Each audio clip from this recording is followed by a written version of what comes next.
বন্ধুরা দেখেন, আজ আমি বাড়িতে চাকলি বানাচ্ছি। তো আমি কিভাবে বানাচ্ছি আপনারা পুরো ভিডিওটা দেখেন। এখানে আমার 100 গ্রাম মতন বেসন আছে। বেসনটা আমি চেলে নিয়েছি। আর এখানে আমার 200 থেকে 250 গ্রাম মতন চালের গুঁড়ো আছে। স্বাদ অনুসার নুন দিলাম, কুটা হওয়া লঙ্কা দিয়েছি, হাতে কুটে নিয়েছি মিক্সিতে। আর এখানে আমি হিং দিচ্ছি, হিংটা দিলে কেন স্বাদটা বাড়বে। এখানে আমি আজওয়ান দিলাম অল্প, আমার পাশে জোয়ান নেই, জোয়ান থাকলে আরেকটু আপনারা দিতে পারেন। আর তেল দিলাম মাখার জন্য, এখানে 50 গ্রাম মতন তেল দিয়ে দিলাম। এখন আমি এটাকে ভালো করে মিশিয়ে নেব। এখন আমি অল্প অল্প জল দিয়ে এটাকে মেখে নেব।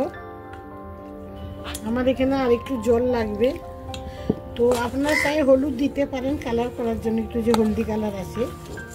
তো আমি হলদি দিলাম না, তাই আমি এমনি ইয়ে করছি। তো আমার এখানে আর একটু জল লাগবে।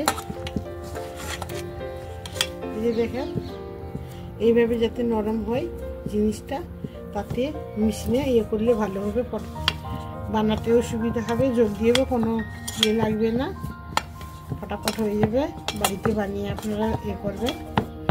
তো আমার এটা হয়ে গেছে, কমসে কম 10 মিনিট আমি ঢাকা দিয়ে রাখবো।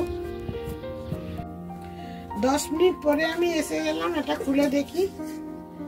এটা আমি এখন একটু তেল দিয়ে এই মেশিনটাতে আমি বানাবো। তো এখন আমি এটা একটু তেল দেবো, কেন এটাতে লাগবে না, তার জন্য এটা আমি দুভাগ করে নেবো। তেলটা লাগিয়ে দুভাগ করবো। আমি এটা তেল দিয়ে বেশি ইয়ে করবো না, খালি উপরে উপরে তেলটা লাগিয়ে দিয়ে ওটা ঢোকাবো।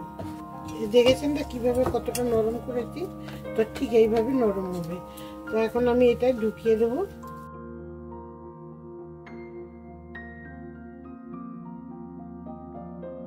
দেখেছেন, এইভাবে আমি এখন ঢুকিয়ে দেবো। এখন আমি এটাই করে নিলাম। এখন আমি করছি ধীরে ধীরে, আপনারা দেখেন আমি একবার করেছি, তো এটা গোল হয়নি।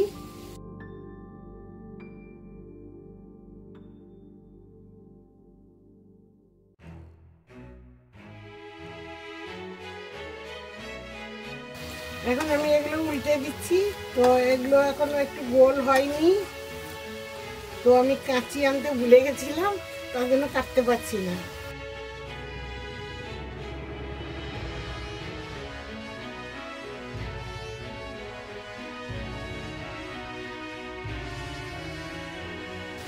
এগুলো একটু ধিমি আছে ভাজবেন, গ্যাস কম করে, তবে মুচমুচেটা ভালো হয় আর খেতেও তো এমনি ভালো লাগে। তো আজকে আমার জোয়ান ছিল না, তো কম ছিল, তো জোয়ানটা দিলে ভালো লাগে বেশি। এগুলো একটু উল্টে দিচ্ছি। তো এমনি কম আছে আপনারা ভাজবেন, মুচমুচেটা ভালো হয়, খেতে তো ভালো লাগে। তো জোয়ান দিলে একটু বেশি, জোয়ানটা দিলে বেশি ভালো লাগে। লঙ্কাটা যদি আপনারা যেমন খাবেন আপনারা তেমন দিবেন। তো আমারটা একটু লঙ্কা কম লাগছে, তো আমি আর একটু দিয়ে ওই মাখাটাতে আর দুবার করবো।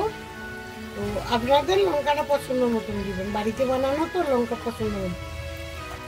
এখন আমি তুলে নেবো এগুলো। এগুলো আমার হয়ে গেছে, ব্রাউন হয়ে গেছে। আপনারা এমনি বাড়িতে বানিয়ে নেবেন, খেতে পারবেন চায়ের সাথে। ঘরে বানানো মশলাটা একটু ভালো পড়ে, আর টেস্টটা বেশি ভালো লাগবে। তো এই দেখেন কত সুন্দর হয়ে গেছে। এগুলো আমার হয়ে গেছে, আমি তুলে নিচ্ছি।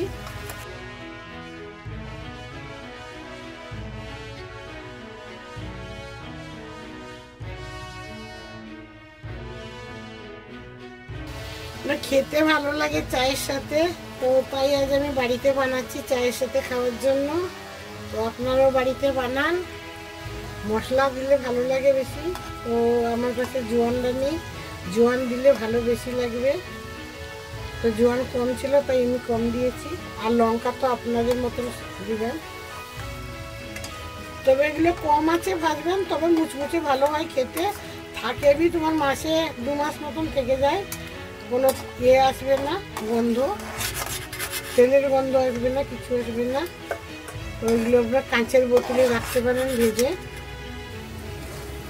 আমার এগুলো হয়ে এসছে, ও শেষ হয়ে গেছিল তার জন্য এটা এমনি হয়ে গেল। খেতে খুব ভালো লাগে, একটু ঠিক মতন মশলা বলে খেতেও ভালো লাগে। চায়ের সাথে তো অবশ্যই করবেন আপনারা। এগুলো আমি তুলে নিচ্ছি, হয়ে গেছে আমার। তো আপনারা দেখেন আমার চাকরি হয়ে গেছে। তো আপনারা দেখেন কত কম জিনিসে কতগুলো হয়েছে। তো আপনারা বাড়িতেও এমনি বানিয়ে নিতে পারবেন চায়ের সাথে খাওয়ার জন্য। তো আপনারা আমার ভিডিও যদি দেখে থাকেন সবাইকে ধন্যবাদ। আর পুরো ভিডিওটা আপনারা দেখবেন, লাইক করবেন, কমেন্ট করবেন, শেয়ার করবেন।